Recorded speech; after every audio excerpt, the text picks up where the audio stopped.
नमस्कार दोस्तों, स्वागत है आपका आपके अपने यूट्यूब चैनल मन अप स्टोरीज में। दोस्तों, कहानी चल रही है दिल से बंधी एक डोर। इसका एक पार्ट अपलोड हो चुका है और ये दूसरा पार्ट है। दोस्तों, पहला पार्ट आपको डिस्क्रिप्शन बॉक्स में मिल जाएगा, वहाँ जाकर के पढ़ लीजिएगा।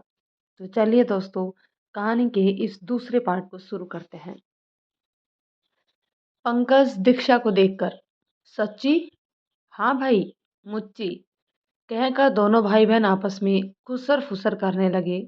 तो अखिल ने कहा, तुम दोनों अलग से कौन सी खिचड़ी पका रहे हो? दीक्षा ने कचौड़ी खाकर अपना मुंह साफ करते हुए कहा, खिचड़ी तो पक गई है भाई, बस उसे परोसने वाली ही की हाँ का इंतजार है इन्हें। अखिल, तुम दोनों की बातें मेरे सिर के ऊपर से चली गई हैं। पंकज, मैं ये सोच रहा हूँ आजकल सब हाथ हिलाते हुए हाय हेलो करके आगे बढ़ जाते हैं, और एक हमारी भाभी जी हैं जो अपना सिर झुकाकर हाथ जोड़कर नमस्ते कर रही हैं। और जहां आजकल की लड़कियां मेकअप की दुकान बनी फिरती हैं, वहां हमारी भाभी जी एकदम सिंपल लुक में थी, गजब ढा रही है। तू बहुत खुशकिस्मत है भाई कि तुझे भाभी जैसी लड़की मिल गई है, वरना आजकल बस सब दिखावे की जिंदगी जी रहे हैं। तेरी आधी कमाई मेकअप का सामान खरीदने में लग जाती। पंकज की बात सुनकर प्रज्ञा मुस्कुरा दी और बाकी सभी भी। कुछ देर बाद सब अपने अपने घर चले गए। लड़की लड़के के परिवार ने ये फैसला किया कि शादी के सारे फंक्शन एक ही जगह होंगे, इसलिए एक बहुत बड़ा फार्म हाउस बुक कर लिया गया और दोनों परिवारों की शादी की रस्में वहीं पर शुरू हो गई। हल्दी, मेहंदी, संगीत, सब रस्में एक साथ हुई। पर इन सब रस्मों के बीच अखिल ने प्रज्ञा के चेहरे पर खुशी का एक भाव तक नहीं देखा। अखिल मन ही मन सोचने लगा, ये शादी जबरदस्ती तो नहीं कर रही है मुझसे। मुझे पूछना होगा इनसे इस बारे में। संगीत वाले दिन दोनों को डांस करने के लिए कहा तो पहले प्रज्ञा ने नानुकुर की, पर सबके कहने पर वो अखिल के साथ डांस करने लगी। अखिल का एक हाथ प्रज्ञा के कंधे पर था और दूसरा प्रज्ञा की कमर पर। प्रज्ञा अखिल के छूने से असहज हो रही थी। अखिल प्रज्ञा से कहने लगा, आप ये शादी किसी के दबाव में आकर कर रही हैं क्या? प्रज्ञा अखिल के चेहरे की तरफ देखकर कहने लगी, मैं यह शादी अपनी मर्जी से कर रही हूँ। अखिल ने कहा, फिर आपके चेहरे पर खुशी क्यों नहीं दिखाई दे रही है मुझे? शादी के हर फंक्शन में आपका चेहरा मुरझाया हुआ लग रहा था। अगर कोई ऐसी बात है जिसकी वजह से आप परेशान हैं, तो आप मुझे बता सकती हैं, या अगर आप ये शादी नहीं करना चाहती हैं, तो भी आप अभी बता दीजिए, मैं इस शादी के लिए मना कर दूंगा। प्रज्ञा ने खुद को संयमित करते हुए अखिल को देखकर कहा, मैं ये शादी अपनी मर्जी से कर रही हूँ, आप निश्चिंत रहिए, मैं बिल्कुल ठीक हूँ। प्रज्ञा की बात सुनकर अखिल को तसल्ली हो गई। आज शादी का दिन था। प्रज्ञा लाल रंग के शादी के जोड़े में बेहद खूबसूरत लग रही थी। प्रज्ञा अपने कमरे में बैठकर एक तस्वीर को देखकर उससे बातें कर रही थी। उस तस्वीर पर प्यार से हाथ फिराने लगी। मैं किसी और की होने जा रही हूँ आज पूरब, पर मैं तुम्हें कभी नहीं भूल सकती। प्रज्ञा रोते हुए कहने लगी, तुम मुझे इस तरह अकेला छोड़कर क्यों चले गए? मुझे भी अपने साथ ले जाते। नहीं जिया जा रहा मुझसे तुम्हारे बिना। मैं अखिल को अपने दिल में वो जगह कभी नहीं दे पाऊंगी जो जगह मेरे दिल में तुम्हारे लिए है। प्रज्ञा आज फूट फूट कर रो रही थी। पूरब की तस्वीर को अपने सीने से लगाकर तड़प तड़प कर रो रही थी। पूरब, सब मेरी गलती है। उस दिन मेरा जन्मदिन था और तुम मेरे लिए तोहफा लाना भूल गए थे, और मैंने तुम्हें अपने लिए तोहफा लाने को कहा तो तुम बिना सोचे समझे बारिश में ही चले गए। जाते जाते मुस्कुराते हुए मुझसे कहकर गए, मेरा इंतजार करना, मैं जल्दी वापस आऊंगा। कहकर तुम कभी न वापस लौटने के लिए हमेशा के लिए मेरी जिंदगी से बहुत दूर चले गए, और मैं तुम्हारा इंतजार कर रही थी। जैसे जैसे घड़ी की सुई आगे चल रही थी, मेरा दिल बैठा जा रहा था कि तुम अभी तक आए क्यों नहीं। पर तुम जब आए तो सफ़ेद कपड़े में लिपट कर, तुम्हारी बाइक का एक्सीडेंट हो गया, जिसमें तुम मुझे इस दुनिया में तड़पने के लिए, रोने के लिए छोड़ गए। प्रज्ञा का दर्द आज उसकी आंखों से बह रहा था। पूरब की मुस्कुराती तस्वीर को सैकड़ों बार प्रज्ञा ने चूम लिया। पूरब, कहाँ चले गए हो तुम? कहकर प्रज्ञा बेहताशा रोने लगी। तभी वहां वंदना प्रज्ञा को लेने के लिए आई तो प्रज्ञा को रोते हुए देखा तो उसे अपने गले से लगा लिया। वंदना, बिट्टो, शांत हो जा, काबू कर खुद पर। प्रज्ञा ने रोते हुए कहा, नहीं हो रहा है काबू। पूरब की यादें, उसका प्यार नहीं भूल पा रही हूं मैं। कैसे करूं खुद को काबू? मैं पूरब की दुल्हन बनना चाहती थी, पर देख, आज मेरे हाथ, इनमें पूरब के नाम की लकीर मिट गई है, किसी और का नाम लिखा है। प्रज्ञा अपनी मेहंदी भरे हाथों को देखकर उनसे अपना चेहरा ढक लिया और जितना रो सकती थी उतना रोई। अपने हाथों को देखकर कहने लगी, हाथों की इन लकीरों ने मेरे पूरब को मुझसे छीन लिया वंदना। वंदना ने बिट्टो को कसकर पकड़ लिया और खुद भी रोने लगी। तभी वहां उर्मिला जी भी आ गई। प्रज्ञा को रोते हुए देखकर उसको अपने सीने से लगा लिया। बस बिट्टो, बस कर अब, और नहीं। तुझे अपने अतीत को भुला कर आगे बढ़ना होगा। उर्मिला जी ने प्रज्ञा के आंसू पोंछकर उसका हुलिया ठीक किया। चल बिट्टो, दामाद जी तेरा इंतजार कर रहे हैं। प्रज्ञा अपनी माँ की तरफ देखने लगी। नहीं बिट्टो, ऐसा वैसा कुछ भी करने के बारे में मत सोचना, वरना बिरादरी में मेरी नाक कट जाएगी। और दामाद जी का परिवार, उनके बारे में सोच। इन सब बातों में दामाद जी का कोई कसूर नहीं है। वो तुम्हें बहुत प्यार देंगे, भरोसा कर मेरा। और अब चल, सब तेरा इंतजार कर रहे हैं। उर्मिला जी और वंदना प्रज्ञा को अपने साथ मंडप की ओर लेकर जाने लगे और प्रज्ञा पीछे मुड़कर पूरब की तस्वीर को देखने लगी, जो कि फर्श पर गिर गई थी। कुछ देर बाद प्रज्ञा और अखिल की जयमाला की विधियां शुरू हो गई। अखिल ने गोल्डन शेरवानी के साथ लाल पगड़ी अपने सिर पर पहन रखी थी। अखिल आज बहुत ही हैंडसम लग रहा था। अखिल प्रज्ञा को देखकर खुश हो गया। जयमाला के कार्यक्रम में पहले अखिल ने जयमाला पहनाई, फिर प्रज्ञा जब अखिल को जयमाला पहनाने लगी तो अखिल अपने घुटने पर बैठ के बल नीचे बैठ गया और अपना सिर प्रज्ञा के सामने झुका दिया। प्रज्ञा ने अखिल को जयमाला पहनाई। उसके बाद सब ने उन दोनों को आशीर्वाद दिया। कुछ देर बाद पंडित जी ने वर वधू को मंडप में बुलाया।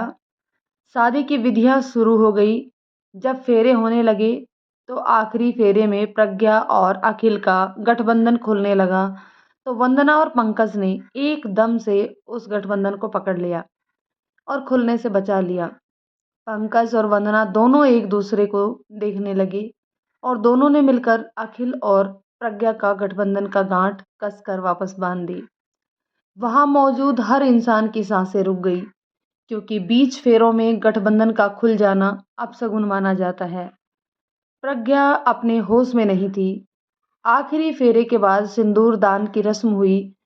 फिर अखिल ने प्रज्ञा के गले में मंगलसूत्र पहनाकर हमेशा के लिए प्रज्ञा को अपना बना लिया। प्रज्ञा का दिल आज जार जार रोने लगा। सब यही समझने लगे कि लड़की अपने घर को छोड़कर ससुराल विदा हो रही है, इसलिए रो रही है, पर असलियत तो कुछ और थी। प्रज्ञा पूरब की याद करके फूट फूट कर रो रही थी। प्रज्ञा अपने मायके की दहलीज लांघ कर अपने पति के संग 7 वचनों का बंधन निभाने के लिए अपने पिया के घर की दहलीज को मेहंदी भरे पैरों से लांघ कर आ गई थी। द्वार रुकाई की रस्में होने लगी। कोकिला जी के साथ उनके घर परिवार की औरतें थी जो मंगल गीत गाकर नए दुल्हा दुल्हन के स्वागत कर रही थी। कोकिला जी द्वार पूजन की विधि मुस्कुराते हुए कर रही थी। कोकिला जी ने अखिल और प्रज्ञा का तिलक किया। दीक्षा बेटा, आलते की परात और चावल का कलश लेकर आना। दीक्षा मुस्कुराते हुए हाथ में आलते की परात और एक हाथ में चावल से भरा हुआ कलश लेकर आ गई। लीजिए माँ, मैं सब कुछ ले आई। कोकिला, यहाँ चावल से भरा कलश दरवाजे की दहलीज पर रख दो और आलते की परात भी वहीं कलश से थोड़ी दूरी पर रख दो। कोकिला जी ने प्रज्ञा के सामने हल्दी वाला थाल करते हुए कहा, बेटा, अपने दोनों हाथ हल्दी वाली थाली में रखो, फिर दीवार पर अपने हल्दी वाले हाथों की छाप लगाओ। प्रज्ञा ने वैसा ही किया। फिर कोकिला ने कहा, प्रज्ञा बेटा, इस कलश को अपने दाहिने पैर से हल्के से छूकर अंदर की तरफ गिराकर अंदर आ जाओ। फिर इस आलते की परात में अपने दोनों पैर रखकर घर के भीतर प्रवेश करना। प्रज्ञा संकुचाई हुई सी खड़ी थी, साथ में वंदना भी आई थी। प्रज्ञा ने वैसा ही किया जैसे जैसे कोकिला जी ने उसको करने से कहा। प्रज्ञा और अखिल का गठबंधन वैसे ही बंधा हुआ था। वंदना प्रज्ञा के साथ ही थी। अखिल की दूसरी तरफ पंकज खड़ा था, जो सब देख मुस्कुरा रहा था। प्रज्ञा ने आलते वाली परात में अपने दोनों पैर रख दिए, फिर आलते से रंगे पैरों से घर में प्रवेश किया। अखिल, प्रज्ञा और वंदना सब अंदर आ गए तो दीक्षा मंद मंद मुस्कुराते हुए पंकज के पास आ गई। पंकज अखिल के पीछे चल रहा था तो दीक्षा ने पंकज की कलाई पकड़ ली। दीक्षा रहस्यमयी मुस्कान बिखेरते हुए कहने लगी, भाई, बिना नेक दिए आप कहाँ जा रहे हैं? पंकज दीक्षा की कही बात सुनकर असमंजस में पड़ गया। ये मोटी, शादी मेरी नहीं हुई है, जो तो मुझसे नेक मांग रही है। अखिल से मांग नेक, उसकी शादी हुई है। पंकज नौटंकी करते हुए कहने लगा। दीक्षा ने पंकज के कंधे पर हाथ रखकर कहा, वो तो मैं भाई से मांग ही लूंगी, उसकी चिंता आप मत करिए। लेकिन अभी अभी किसी और ने भी उनके साथ गृह प्रवेश कर लिया है। पंकज अपनी खोपड़ी खुजलाते हुए कहने लगा, किसने? अखिल प्रज्ञा के साथ गृह प्रवेश किया? प्रज्ञा के साथ गृह प्रवेश किया है, दीक्षा ने अपने होठ गोल गोल करते हुए कहा। आपने और वंदना ने गृह प्रवेश किया है उनके साथ। पंकज अपनी आंखें बड़ी करके दीक्षा को देखने लगा। हैं, ये कब हुआ और मुझे पता ही नहीं चला? दीक्षा, भाई, जब भाई भाभी ने प्रवेश कर लिया तब आपने और वंदना उनके साथ साथ गृह प्रवेश किया है, तो हुआ ना आपका भी गृह प्रवेश। पंकज दीक्षा की बात सुनकर खुशी से नाचने लगा तो दीक्षा ने एकदम से पंकज को नाचने से रोक दिया। दीक्षा पंकज को आंखें दिखाकर कहने लगी, क्या कर रहे हो भाई? अगर आपको ताथैया करते हुए किसी ने देख लिया तो क्या जवाब दोगे? थोड़ा अपने जज्बातों पर काबू रखो, वरना आपका घर बसने से पहले ही उजड़ जाएगा। पंकज खुद को कंट्रोल करने लगा। बहन, तू आज मुझे बहुत अच्छी खबर सुनाई है, बोल तुझे क्या चाहिए? पंकज ने खुश होकर कहा। दीक्षा, भाई, लूंगी तगड़े वाला नेग लूंगी आपसे। पहले आप वंदना से अपने दिल की बात तो कहिए। कहीं ऐसा ना हो आप यहाँ ख्याली पुलाव पुलाव पका रहे हैं, उधर कोई और आपके बनाए पुलाव को अपनी थाली में परोस कर ले गया। पंकज थोड़ा सीरियस होकर, ऐसा कभी नहीं होगा। वंदना की शादी सिर्फ मुझसे ही होगी। मैं बहुत जल्दी वंदना को अपने दिल की बात बताऊंगा, कहकर वो मुस्कुराने लगा। दीक्षा, भाई, वंदना बहुत अच्छी लड़की है, मैं आपके साथ हूँ। तभी पंकज और दीक्षा को कोकिला जी ने आवाज लगाई, तुम दोनों उधर क्या खुसर फुसर करने में लगे हुए हो? शादी की रस्में तो इधर हो रही है, उधर नहीं। जल्दी आओ तुम दोनों। दीक्षा और पंकज जल्दी से कोकिला जी के पास भागे। कोकिला जी ने घर में बने हुए मंदिर में अखिल और प्रज्ञा को बैठा दिया। पंकज अखिल के बगल में आकर बैठ गया और दीक्षा वंदना के पास। आज पंकज वंदना को देखकर मुस्कुरा रहा था तो वंदना को थोड़ा अजीब लगा। वंदना ने पंकज की को आंखें दिखाते हुए इशारे से अपनी कनपटी पर उंगली घुमाते हुए कहा, दिमाग फिर गया है क्या तुम्हारा? ऐसे घूर रहे हो मुझे? तो पंकज का मुंह उतर गया और दीक्षा और वंदना पंकज को देखकर अपने मुंह पर हाथ रखकर हंसने लग गई। कोकिला जी ने गठबंधन वाला कपड़ा अखिल के कंधे से उतार कर प्रज्ञा की गोदी में रख दिया। फिर वही कपड़ा कोकिला जी ने मंदिर में रख दिया। कुछ देर बाद दीक्षा और वंदना एक बड़ी सी परात लेकर आई। अखिल व प्रज्ञा दोनों को नीचे गद्दे पर आमने-सामने बैठा दिया और उस परात को दोनों के बीच रख दिया। उस परात में दूध और गुलाब की पंखुड़ियाँ डली हुई थी। दीक्षा, वंदना और कोकिला जी प्रज्ञा की तरफ बैठ गई और अखिल की तरफ पंकज और अखिल के कज़न भाई थे। कोकिला जी ने परात में एक अंगूठी डाल दी। बिट्टू, ये अखिल का घर का नाम था। बिट्टू और प्रज्ञा बेटा, मैं ये अंगूठी इस परात में डाल रही हूँ। तुम दोनों को 3 मौके दिए जाएंगे। तुम में से जो भी पहले अंगूठी निकालेगा उसी का राज चलेगा इस घर में, तो ध्यान से खेलना। कोकिला जी ने अंगूठी परात में डाल दी। प्रज्ञा इस दौरान बिल्कुल शांत थी। उसे यह सब बहुत अजीब लग रहा था। मन में हलचल मची हुई थी। कोकिला, प्रज्ञा, तुम्हें ही जीतना है बेटा, वरना सारी जिंदगी ये तुम पर अपना हुक्म चलाएगा, कहकर वो हंसने लगी। भीड़ में से ही एक औरत ने कहा, कोकिला, तू अपने बेटे के साथ ना देकर अपनी बहू का साथ दे रही है। भाई ये तो गलत बात है। उस औरत की बात सुनकर एकदम सन्नाटा पसर गया पूरे हॉल में और प्रज्ञा भी थोड़ा सा सहम गई। कोकिला जी ने मुस्कुराते हुए कहा, इसमें क्या गलत है काकी? बहू तो बेटी के समान होती है। अपना घर आंगन छोड़कर एक लड़की अजनबियों के बीच आकर रहने आई है, तो हमारा फर्ज बनता है कि हम उसको एहसास दिलाएं कि जिस घर में वो ब्याह के आई है वो उसका अपना घर है, पराया नहीं। मैं तो अपनी बेटी का ही साथ दूंगी, कहकर प्रज्ञा को साइड हग कर लिया। वंदना और दीक्षा भी कोकिला जी के गले से लग गई। अखिल अपनी माँ की बात सुनकर मुस्कुरा उठा और पूरा हॉल तालियों की आवाज से गूंज उठा। प्रज्ञा की लहंगे का दुपट्टा झीना था और वो प्रज्ञा की आंखों तक आ रहा था। प्रज्ञा कोकिला जी की बात सुनकर हल्के से मुस्कुरा दी और अखिल को झीने दुपट्टे के अंदर से मुस्कुराती हुई प्रज्ञा दिखाई दी। अखिल भी प्रज्ञा को मुस्कुराते हुए देखकर मुस्कुरा दिया। कोकिला जी ने अंगूठी परात में डाल दी और अखिल और प्रज्ञा को अंगूठी ढूंढने के लिए कहा। अखिल और प्रज्ञा ने एक साथ परात में अपना हाथ डाल दिया और अंगूठी ढूंढने लगे।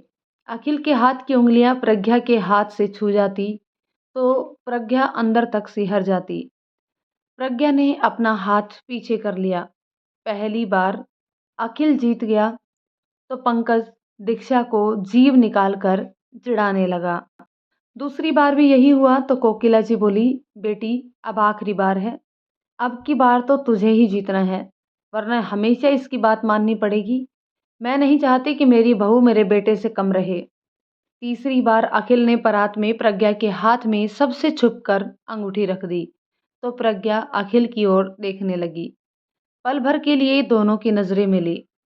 दीक्षा को प्रज्ञा के हाथ में अंगूठी दिखी तो वो खुशी से नाचने लगी। भाभी जीत गई, भाभी जीत गई। कोकिला जी ने अखिल से प्रज्ञा को अंगूठी पहनाने के लिए कहा तो अखिल ने प्रज्ञा का हाथ पकड़कर प्रज्ञा की रिंग फिंगर में डायमंड की बहुत ही छोटे डिजाइन की बहुत खूबसूरत सी अंगूठी पहना दी। अखिल ने ये अंगूठी प्रज्ञा की चॉइस के हिसाब से ही ली थी। कुछ देर बाद कोकिला जी ने दीक्षा और वंदना से प्रज्ञा को उसके कमरे में ले जाने के लिए कहा ताकि वो वहां जाकर कुछ देर आराम कर सके। दीक्षा और वंदना प्रज्ञा को अपने साथ ले गई। दीक्षा प्रज्ञा को अखिल के कमरे में लेकर आ गई। प्रज्ञा बहुत थक गई थी तो वो बेड पर जाकर बेड के सिरहाने से टेक लगाकर आंखें बंद करके बैठ गई। दीक्षा, भाभी, ये भाई का कमरा है और आज से आपका भी। भाभी ये आपका लहंगा बहुत हैवी है, आप चेंज करके कुछ आरामदायक कपड़े पहन लीजिए। वंदना अखिल के कमरे को घूम घूम कर देखने लगी थी। पूरे कमरे को सफ़ेद रंग से पेंट किया हुआ था। सफ़ेद रंग की ही चादर और तकिए की कवर, एक तरफ कपड़े रखने के लिए लकड़ी की बड़ी और खूबसूरत सी अलमारी, एक तरफ बहुत ही सुंदर डिज़ाइन का ड्रेसिंग टेबल जिसमें हर तरह का सामान रखा हुआ था। लिपस्टिक, बिंदी, मस्कारा, मतलब हर तरह का सौंदर्य प्रसंसाधन का सामान रखा हुआ था। सब बहुत ही एक्सपेंसिव था। कई तरह के महंगे-महंगे परफ्यूम वगैरह हर चीज़ यहाँ इस कमरे में मौजूद थी। वंदना आंखें बड़ी करके सब कुछ घूम घूम कर देख रही थी। फिर उसकी नज़र बेड के पीछे की दीवार पर गई, जहां प्रज्ञा की बहुत बड़ी और खूबसूरत सी तस्वीर थी। इस तस्वीर में प्रज्ञा अपने घर के कमरे की खिड़की से बाहर देख रही थी। वंदना उत्साहित होकर प्रज्ञा के पास आकर बैठ गई। बिट्टू, अपनी आंखें तो खोल कर देख इस कमरे को और अपनी तस्वीर को। कमरे में जहां बेड था, ठीक उसके सामने प्रज्ञा की एक और बड़ी सी तस्वीर लगी थी। उसकी दूसरी दीवार पर अखिल की मुस्कुराते हुए बहुत ही बड़ी सी और खूबसूरत सी तस्वीर लगी थी, जिसमें अखिल बहुत ही हैंडसम दिखाई दे रहा था। प्रज्ञा ने अपनी आंखें खोली और एक नज़र में ही पूरे कमरे को देख लिया, पर अखिल की तस्वीर पर नजरें कुछ पल के लिए ठहर गई। फिर प्रज्ञा की नज़र जब दीवार पर लगी अपनी बड़ी सी तस्वीर पर गई, तो कुछ पल के लिए प्रज्ञा की नज़रें अपनी तस्वीर पर भी ठहर गई। बहुत ही खूबसूरती से तस्वीर खींची गई थी। प्रज्ञा सोचने लगी, मेरी तस्वीर यहाँ पर कैसे? और मैंने तो अपनी कोई तस्वीर अखिल को नहीं दी, फिर यहाँ ये कैसे? दीक्षा, भाभी, भाई ने आपकी ये तस्वीर खींची थी, शायद चोरी से, कहकर वो हंसने लगी। ये भाई का कमरा है, यहाँ की हर चीज़ भाई ने बाहर से मंगवाई है, और ख़ास करके आपके कपड़े, गहने, परफ्यूम, कॉस्मेटिक और आपकी ज़रूरत की हर छोटी-बड़ी चीज़। वंदना तो अलमारी में रखे कपड़े देखकर हैरत में पड़ गई। यहाँ तो हर तरह के कपड़े रखे हुए थे, वो भी तेरी चॉइस को ध्यान में रख कर लिए गए हैं। दीक्षा प्रज्ञा के सामने आकर बैठ गई और उसका हाथ अपने हाथों में ले लिया। भाभी, जब से भाई आपसे मिले हैं, उनका एक और रूप हम सबको देखने को मिला है। भाई ने ये सब कुछ आपके लिए किया है, वो भी आपकी पसंद के को ध्यान में रखकर। प्रज्ञा, पर उन्हें मेरी पसंद के बारे में कैसे मालूम हुआ? हम दोनों ने कभी एक दूसरे को अपनी पसंद के बारे में कभी बताया ही नहीं। तो दीक्षा वंदना की तरफ देखकर मुस्कुराने लगी, तो प्रज्ञा को समझ में आ गया कि वंदना ने अखिल को सब बताया है। प्रज्ञा वंदना को अपनी आंखें छोटी करके देखने लगी। वंदना छोटी बच्ची की तरह मुंह बनाकर कहने लगी, इकलौती साली हूं मैं अपने जीजा जी की, तो मेरा फर्ज बनता है कि मैं उनकी मदद करूं। उन्होंने पूछा और मैंने बता दिया। दीक्षा, भाभी, भाई के साथ मैं और वंदना गए थे शॉपिंग करने के लिए।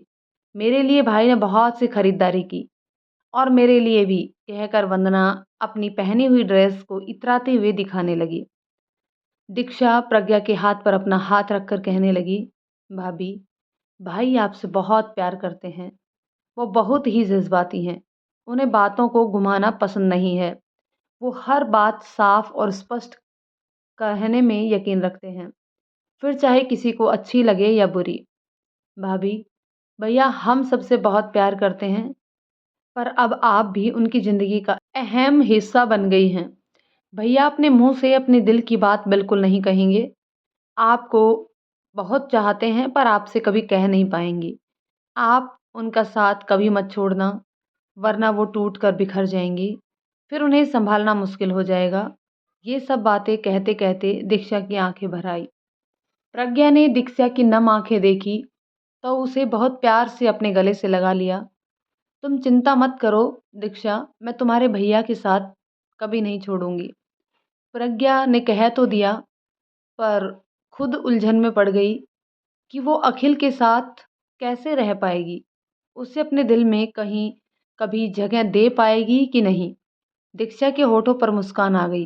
भाभी शाम को आपके मुंह दिखाई की रस्म है, तो अभी आप अपने कपड़े बदल लीजिए और आराम करिए।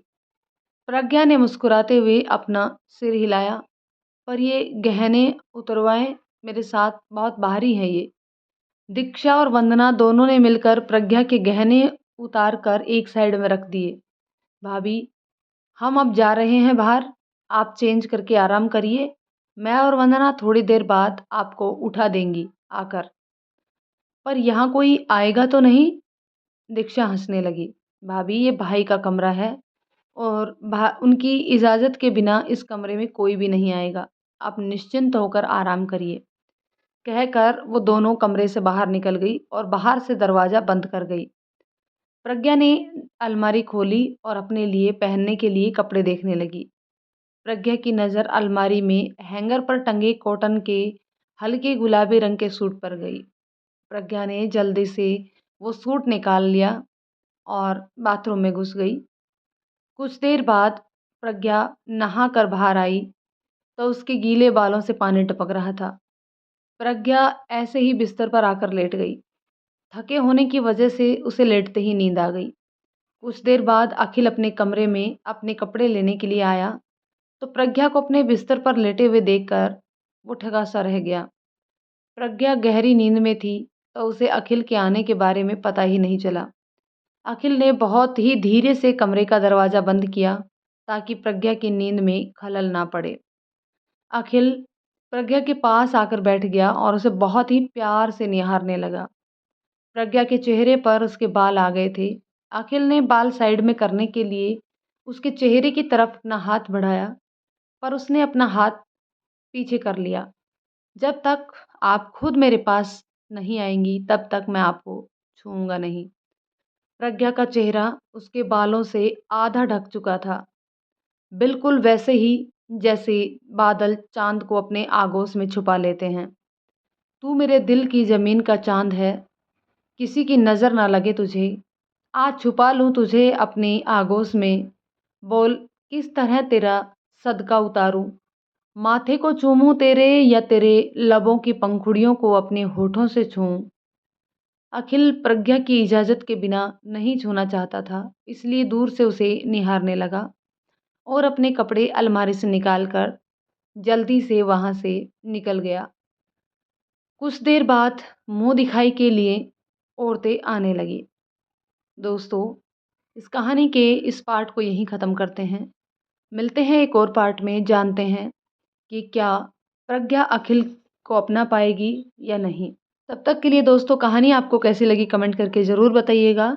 यदि ये कहानी आपको पसंद आती है तो लाइक शेयर कीजिए और चैनल पर नए हैं तो चैनल को सब्सक्राइब ज़रूर कर लीजिए। धन्यवाद दोस्तों।